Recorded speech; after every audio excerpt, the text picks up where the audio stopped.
stand for you. Live your life with kindness and care. Remember, Allah will always be there, be there. Nikahun mubarakun, zawajun mubarakun, an-nikahu min sunnati. Alhamdulillah, wassalatu wassalam ala rasulillah wa ala alihi wa sahbihi ajma'in. Amma ba'd, a'udhu billahi minash shaitanir rajim. Bismillahir rahmanir rahim. Hunna libasul lakum wa antum libasul lahunna. Rabbi shrah li sadri wa yassir li amri wahlul 'uqdatam min lisani yafqahu qawli. I welcome all of you with the Islamic greetings. Assalamu alaikum wa rahmatullahi wa barakatuh. May peace, mercy and blessings of Allah subhanahu wa ta'ala be on all of you. This session is mainly dedicated for any questions in choosing a life partner, or how to have a successful married life, or after you're married if you have any problems as far as relationship between the husband and wife. So this session is mainly dedicated for that. This course doesn't mean that those who are going to get married, it's only for them. Even for those who have got married, it's for them also, so that they can see to it that the life goes on according to the Quran and Sunnah. So if the brothers have any questions on marriage, choosing a life partner, you can raise your hand, inshallah. Yes, brother. Assalamu alaikum. Wa alaikum assalam wa rahmatullahi wa barakatuh. At the time of nikah only, there's an agreement between the husband and the wife that the meher will be given, but rest, the further economical rights or some of the rights may not be given of the woman. So is this type of marriage halal, or is it allowed? So whether there's a question that is it possible that during nikah, the marriage stipulated, but can a condition be put that he will not look after her or may not give the economic rights to her? So as far as Islam is concerned, marriage is a misaq, it's a sacred covenant. And any contract can be done as long as it is within the purview of the Islamic Sharia. She cannot ask something to be done which is haram, and she cannot say she will not do something which is fard. For example, she cannot tell the husband that you should have alcohol. Well, having alcohol is haram. She can't say that you don't offer salah, offering salah is fard. Husband can't tell to the wife that don't wear hijab, or wearing hijab is fard. The husband can't tell the wife that you have alcohol, having alcohol is haram. So you cannot force the husband and wife to husband. The spouse cannot force each other to do anything which is haram, and cannot prevent them from doing anything which is fard. Anything else is permissible in the mubah category. Now as far as the economic rights are concerned, it is the duty of the husband to look after the wife. It's the duty. She can say that fine, even if you give me 10 rupees a month, no problem. Difficult, I know. Or give me 5,000 a month. Because there is no fixed rule that a husband should give 1,000 a month, or 100,000 a month, or 1 million a month. But it is the duty of the husband to take care of the wife. She can put a thing that fine, I wouldn't mind even if you give me 1,000 rupees a month. But she can't put a clause, what is his right, he has to do. She can't put a clause saying that I will free you from everything else. Fine, whatever you give me, I'll take. That she can say. He can't put a clause, I'll give you mayor, then I won't give a single rupee. No. You can say that, I'm involved in so and so thing. If you think you want to marry a rich husband, I don't want to spend my time earning money, I want to start doing dawah. So that way you can put some clause, but anything which is a fard, you can't let that go. And anything which is haram, you can't force to do. So you have to first check up what is fard and what is haram. But naturally taking care of the wife is a fard. So you can't relieve that. And so, okay, fine, I'll marry you, but I want to have sex with you. What you have to realize that what is a requirement, the fard should be done. You cannot force anyone from not doing the fard. Hope that answers the question. But the mere amount can become big or small. That depends upon the husband and wife. Would be husband and wife. Yes, brother. Assalamu alaikum. Wa alaikum assalam wa rahmatullahi. Yeah, my question is, we as Indian Muslims, once the nikah is done and we register the nikah in the court, can we do a court marriage after that in the court? And in case that is allowed, do we restrict ourselves or do we cancel ourselves from the Islamic rights and privileges of marriage? Well, that's a question that we as Indian Muslims, after do nikah, we register marriage in court. No one registered the marriage in court. Few people do. We register a marriage not in court. We register a marriage saying that we are husband and wife. When we do nikah, we register a marriage that we have done nikah, now this boy and this girl are husband and wife. Not in court. Court marriage is a different aspect altogether. I know there are some of the uneducated Muslims. Uneducated means not in knowledge, not the formal education, Islamic knowledge. There are some people who do go in the court and do court marriage. There's a difference between court marriage and registration. When you do nikah and you register a marriage, you are informing the government that this boy and this girl, the official husband-wife, and the Indian government accepts it.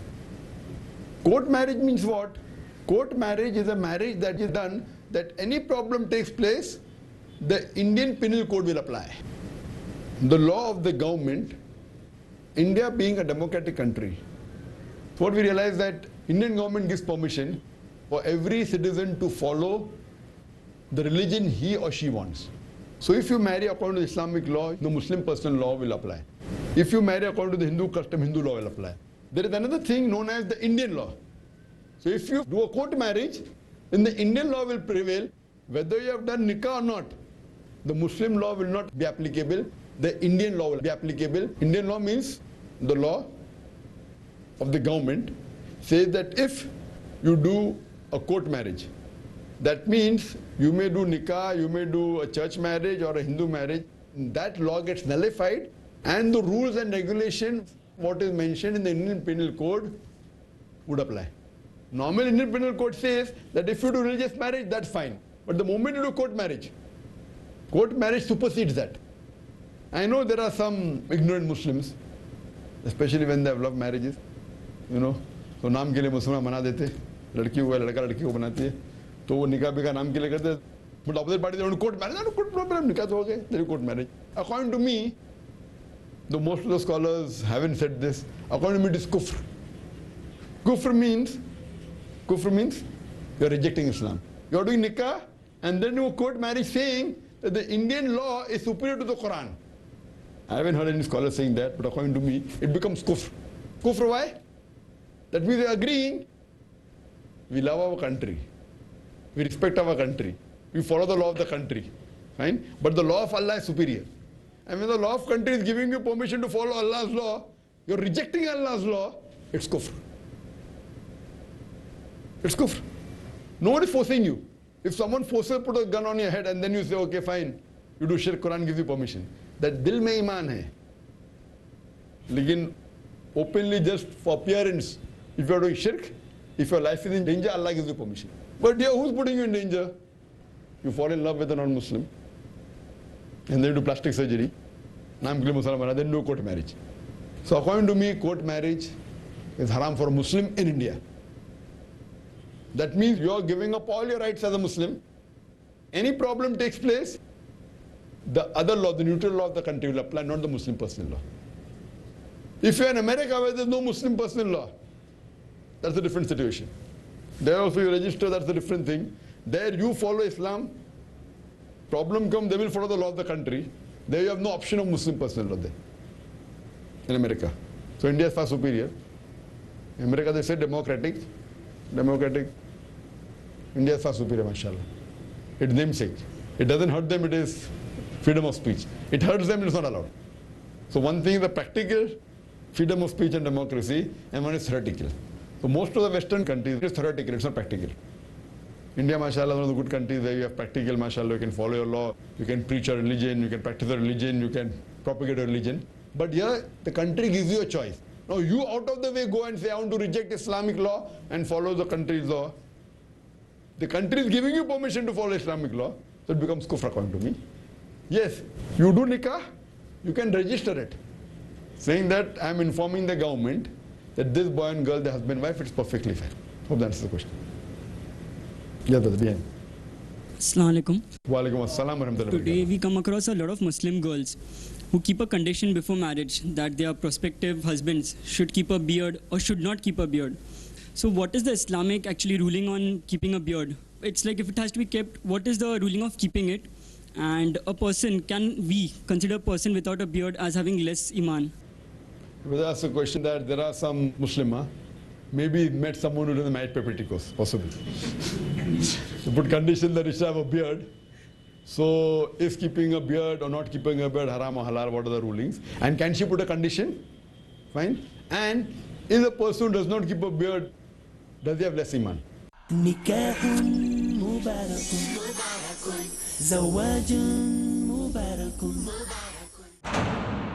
The words of wisdom from the Prophet sallallahu alaihi wasallam.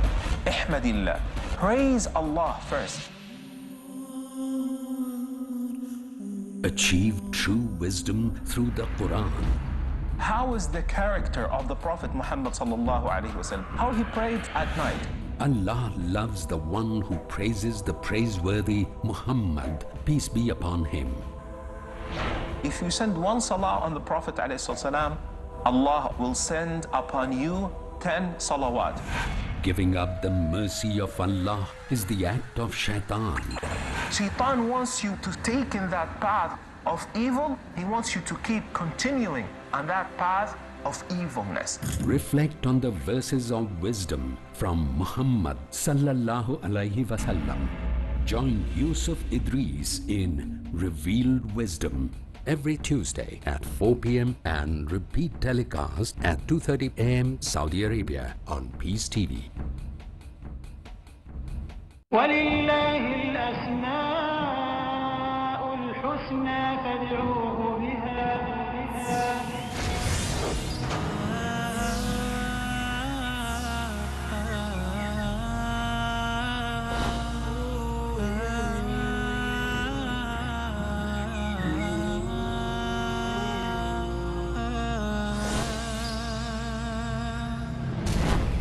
Al-Aziz, the Almighty.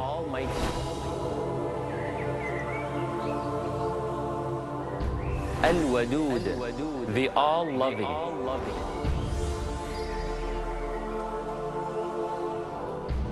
At-Tawwab, the Acceptor of your return.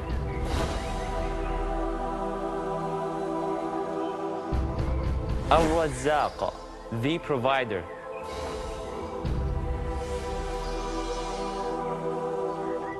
Al-Raqib, the All-Watchful. وَلِلَّهِ الْأَسْمَاءُ الْحُسْنَى. To Allah belongs the beautiful names. فَادْعُوهُ بِهَا. So call Him upon them. To understand more of Allah's beautiful names, join me, your brother Majid Mahmood, on my new series about understanding Allah's beautiful names on Peace TV.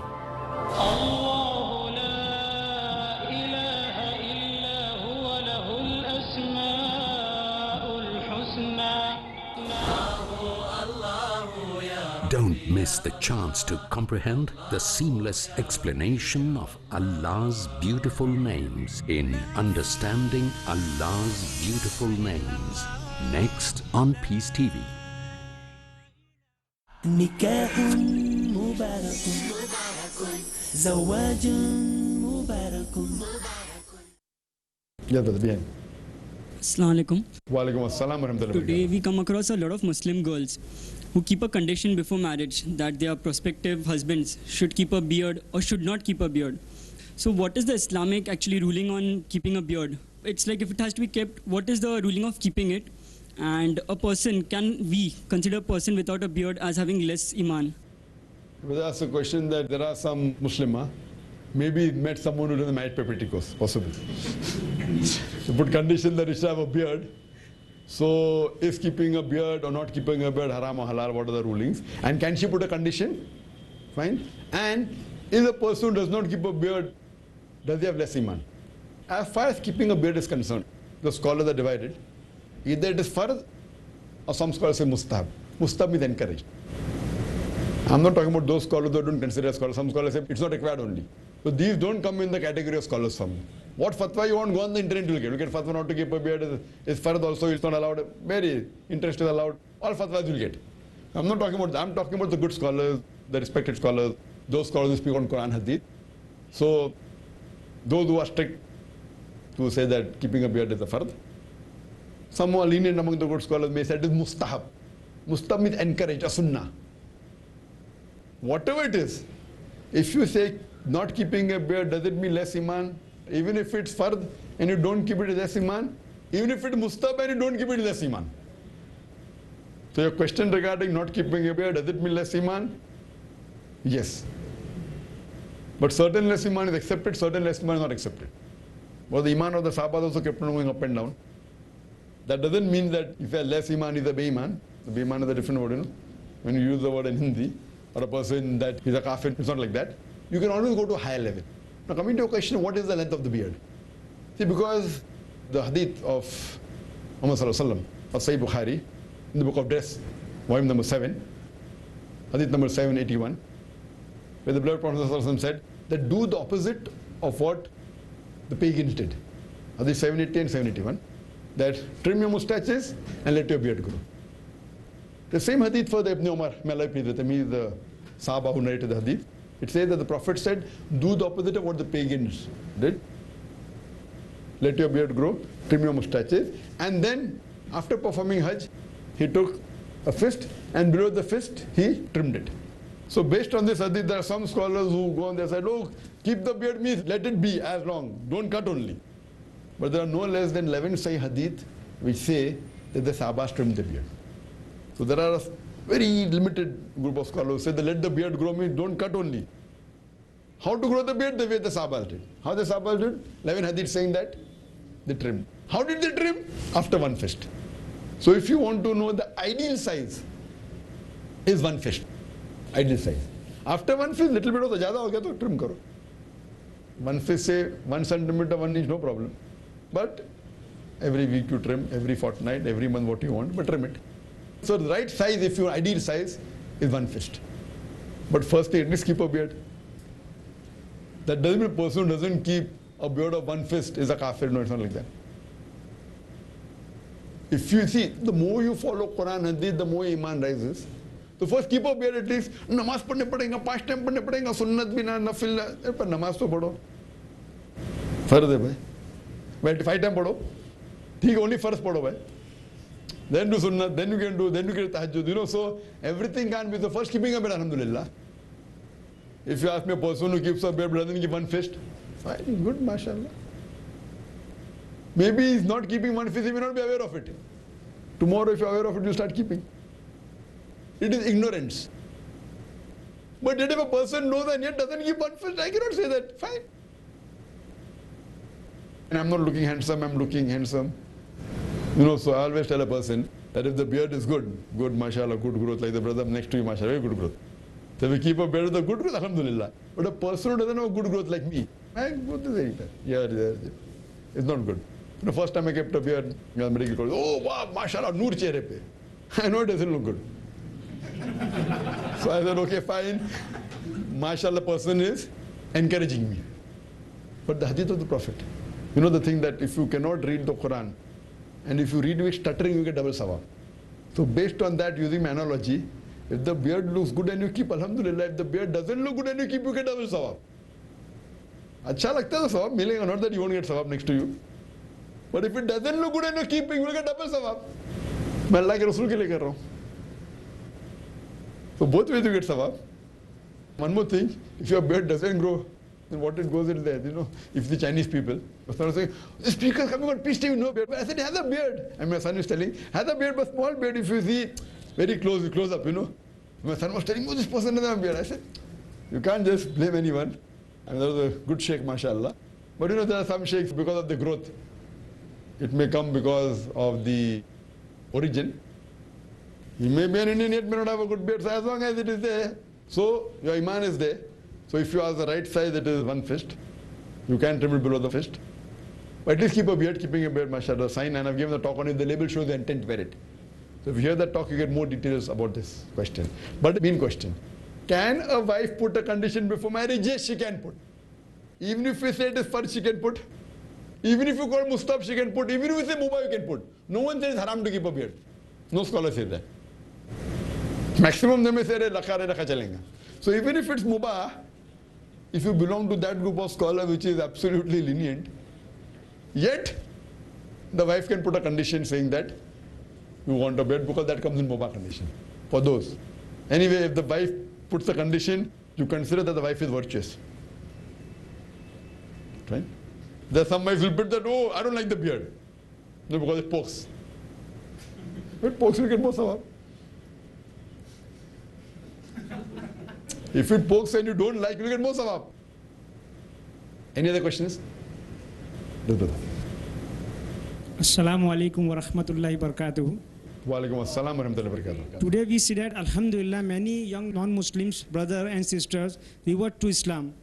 And most of them keep it secret with their family. So what will be your advice to such new Muslims and especially sisters when it comes to search for spouse? Alright?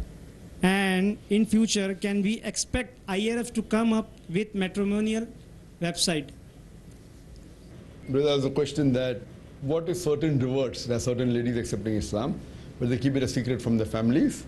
So is it allowed? And if they have to get married, what is the view? And what about IRF having a matrimonial website? As far as the question of a man or a woman, a boy or a girl, if they accept Islam out of the free will, can they keep it a secret? Yes, they can. You can keep it a secret if you know your life is in danger or there'll be a problem. It's preferable to proclaim. But if you know there are certain family problems, the family members won't like it, your life is in danger, it's acceptable to keep it a secret as long as Iman is there in your heart and you do the practice, whatever practice of Islam you do silently. No problem. As far as them marrying, if you know that a girl at the age of 20 has accepted Islam and she knows that if I tell my parents there'll be a problem, best is they tell the parents. They may get angry. Throw them a gussa thanda ho jayenge. Whatever it is, explain to them, they can do dawah. But if she knows that, the parents, well, if something happens, it will be absolutely detrimental, it will be difficult, etc., she can keep it secret. She would say, okay, fine, I better get married. Once I get married, then I'll tell my parents. So the whole thing is safe because in the Indian government, after the age of 18, you can get married. She has the right to choose a life partner. So then she looks for a life partner and says, I'll keep it a secret with my parents for a few months till I get a life partner. No problem.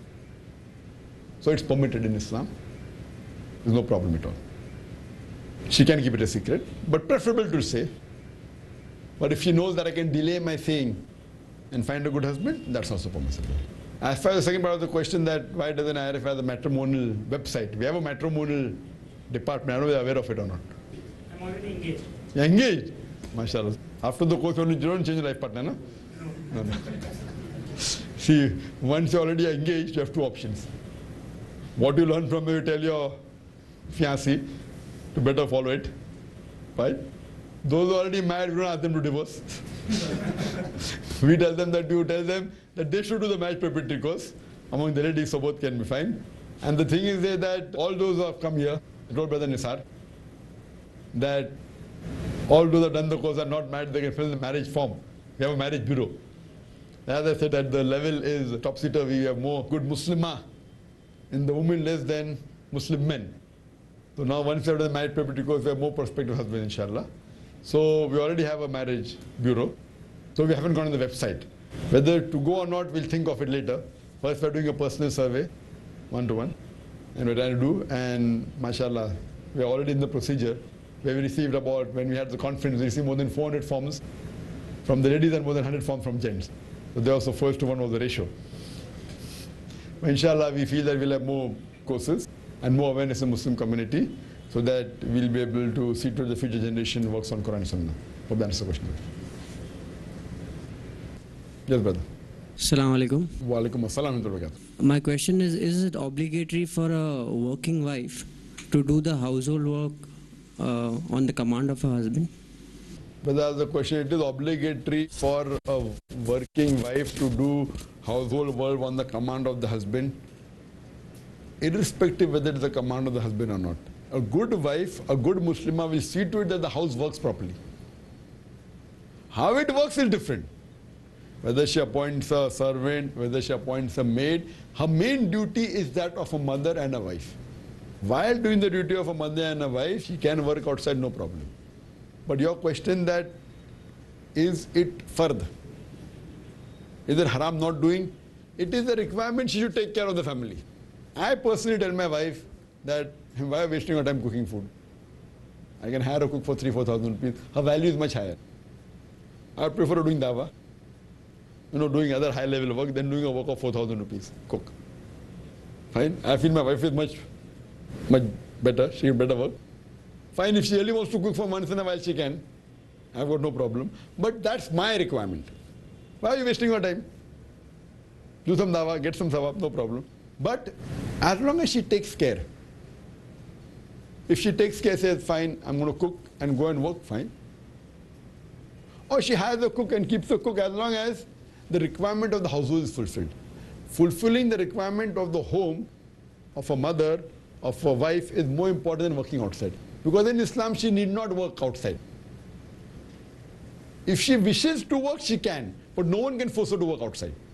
But when she is working outside, she should do the duties of the home is important. And the husband says, okay, ठीक है भाई तुम बाहर मिल रहा है 20,000 रुपया मैं 3,000 का सर्वेंट रख दूंगा, no problem. Husband says, no, I want your special cooking only. Then she has to fulfill. Or she convinces the husband, fine, I'll train the cook.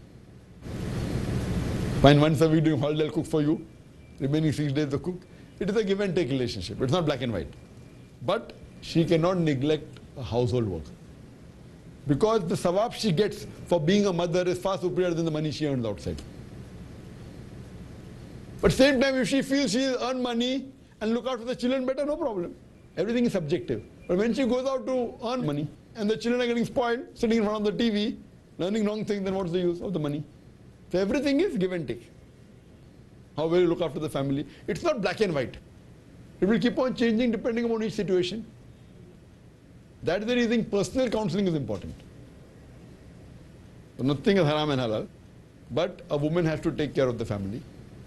The status that has been given of a mother, far superior to a father, is because she bears the child for 9 months. A mother who bears the child for 9 months, even if you give a mountain of gold, you cannot substitute what she has done. So that status she cannot forego for a few pennies or a few pounds. Hope that answers the question. Forever be true. Cherish this life that's destined for you. Live your life with kindness and care. Remember, Allah will always be there, be there. Nikahun mubarakun, zawajun mubarakun, an-nikahu min sunnati, ma qala an-nabi huwa sahih. Nikahun mubarakun, nikahun mubarakun, zawajun